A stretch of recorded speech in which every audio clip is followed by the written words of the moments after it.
Decided to do another video on an up-and-comer following the one I did on Kaprizov. And another guy that's definitely gained some attention as of late is Trevor Zegras. In this video, I'm going to go over 5 facts about one of the players that was crucial in Team USA taking gold in the World Juniors. And with that, here are 5 facts that you probably didn't know about Trevor Zegras.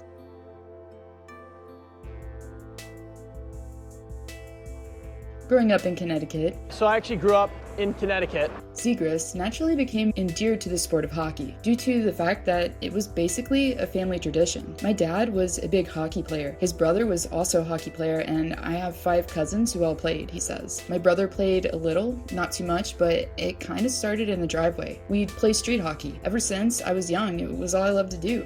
But it was during this time, as he was playing with family, up until the age of 9 that the forward at a young age began to set himself apart. After playing at the AAA level as a teen, Zegras was then enrolled to Avon Old Farm School, which is one of the most renowned hockey prep schools on the East Coast. And it was there that he began playing with one of his future Team USA teammates, Spencer Knight. Unknowingly, the two 15-year-olds a few years later would be making history on an international stage. But before they did so, head coach at the time, John Gardner, noticed something special about them both, as Zegras totaled 42 points in 28 games for the Winged Beavers, while Knight registered a 1.89 goals against average in 22 games as a sophomore. His skill, you could see the skill he has. There was a question whether he'd grow into his body physically and keep progressing, but the key with Trevor was he loved the game so much, that's why he's so good. He emerged like, holy moly, he's the MVP of the whole world tournament.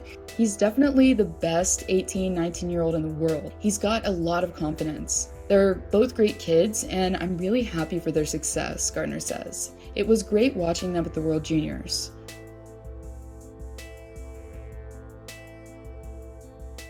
As an American who was growing up during the Chicago Blackhawks dynasty years, it only became natural for the young superstar to model his game after one of the best to have ever represented in red, white, and blue. Zegras recalled his fandom for number 88 after being asked if there was any particular player that he idolized and emulated while coming up in the ranks. I just remember being glued to the TV whenever he was playing, watching his highlights on YouTube, anything. I was actually lucky enough, probably when I was 10, I was actually in Chicago for a hockey tournament, and I got to go to one of the games and sit in his stall. I still have a photo from that day, which is pretty cool, he says.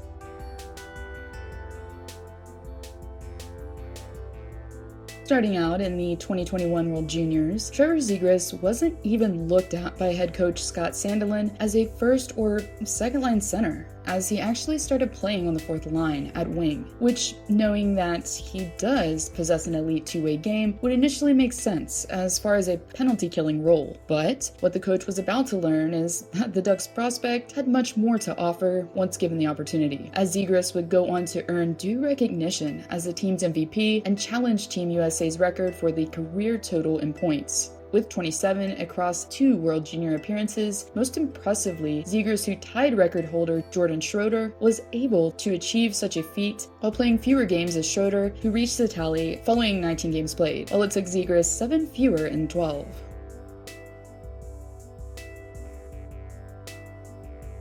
Speaking about the World Juniors, those who recall watching players who represented the Stars and Stripes can recall the players' uniforms and helmets being decked out in Chipotle ads. And following the championship and the Americans capturing gold, the fast food chain decided that they would honor the team MVP by adding the Trevor Zegras MVP Bowl to its menu, as the chain in the previous year did something similar for the New Jersey Devils forward Jack Hughes, which featured his usual selection with brown rice, steak, black beans, lettuce, vinaigrette, and cheese. And the dish created by the former 9th overall pick himself ended up being quite different, as it featured brown rice, chicken, roasted chili corn salsa, cheese, and guacamole. Which, out of the two personally, I'm going to go with Zegras on this one, as I'm definitely more of a chicken person over steak.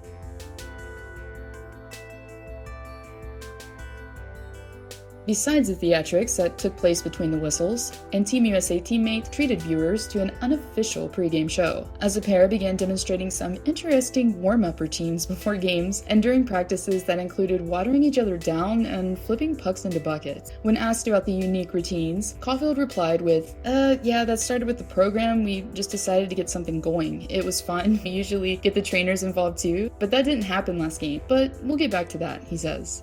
Special thanks to Berger, who makes all my music, all my tunes for me. Evan does a great job. Please go down and subscribe and check his channel out. He makes some great beats, deserves some follows, so definitely go down and subscribe to him if you can.